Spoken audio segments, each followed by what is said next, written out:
లో చేరే ప్రసక్తే లేదన్నారు BRS MLA Prakash Goud. Party మార్పుపై ప్రకాష్ గౌడ్ క్యాడర్తో సమావేశం కాగా ప్రజల నుంచి వ్యతిరేకత వస్తుందని అనుచరులు తెలిపారు. దీంతో కాంగ్రెస్ లో చేరాలన్న ఆలోచనను ప్రకాష్ గౌడ్ విరమించుకున్నారు.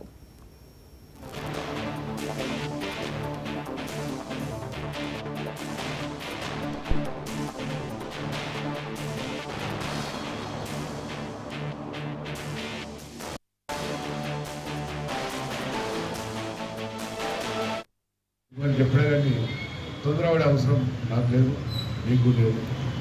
చాలా నిన్న నుంచి చాలా అంటే చాలా నేను కూడా వచ్చిన తర్వాత నా రాత్రి 12 కూడా వండనీయలేదు ఉన్నాను. కానీ ఉంటాయి ఎవరు బాధలు వాళ్ళకు ఉంటాయి. మా నాయకుడు పోతే మా గతి ఏంటనే ఉంటుంది. నిజంగా కూడా కాంగ్రెస్లో మీకు తెలుసు, నేను కూడా ఆలోచించిన అందులో పోయిన తర్వాత ఆ గ్రూప్ ఈ గ్రూప్ నేను పెట్ట నేను అడ్జస్ట్ చేయగలుగుతా, ఏదన్నా మన నాయకులతో చెప్పుకోగలుగుతా అనేది నాకు కూడా ఆలోచన ఉంది. ఏదనేది కాదు. అన్న పోయినాక రేపు ఎంపీటీసీ ఆడితే వాళ్ళు ఎంపీటీసీ ఆడతారు. అడవ జడ్పీటీసీ ఒకటే ఉంది, ఇద్దరు పంచాయతీ ఆలోచన అవుతుంది. ఒక కార్పొరేట్లో అంటే ఇద్దరు పంచాయతీ ఇద్దరు పంచాయతీ. ఇవన్నీ కూడా నేను ఆలోచన అంత ఈజీగా ఏదో మనం మాటించడం అయిపోయిందని కాదు. అంత ఈజీగా కూడా మన కార్యకర్తలు మన నాయకులు మనం కాపాడుకునే బాధ్యత మనకు ఉంటుంది. 5 ఏళ్ళకు ఆశ ఉంటుంది. ఊరికి నేను లీడర్ కావాలి, ఎవరికి అవకాశం దొరికితే మనోడు మన పార్టీ అనేది అనేది ఆశ ఉంటుంది.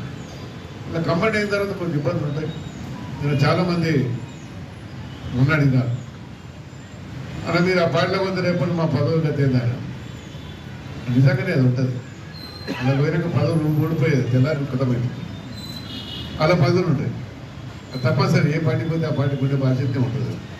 అందుకని దయచేసి మనం అందరం ఏ విధంగా అయితే మీరు మాట ఉన్నారో రేపు కూడా ఆ మాట మీద ఉండాలి. మీరు అందరూ కూడా ఈ బలం ఏంటంటే శిక్షణ బాధ్యత. నేను నా పేరు గురించి మీ పేరు గురించి మాట్లాడదు కాదు. రేపు మన రంగంలో దిగినట్టు కూడా ఈ పట్టుదలనే ఉండాలి. మనం ఆ పట్టుదల ఉంటేనే ఇదంగానే రంగం సాధించుకున్న దాని అనేది ఉంటుంది. మన క్యాండిడేట్ ఉంటుందని పార్టీని కూడా మనది మన కాన్స్టిట్యూన్సీకి ముందంటే కొంత పార్టీ ముఖ్యం ఉంటుంది, కొంత క్యాండిడేట్ ఉంటుంది, కొంత నాయకులు. మీ అందరి బలాలతో నేను 4 మాటలు గెలవడం జరిగింది.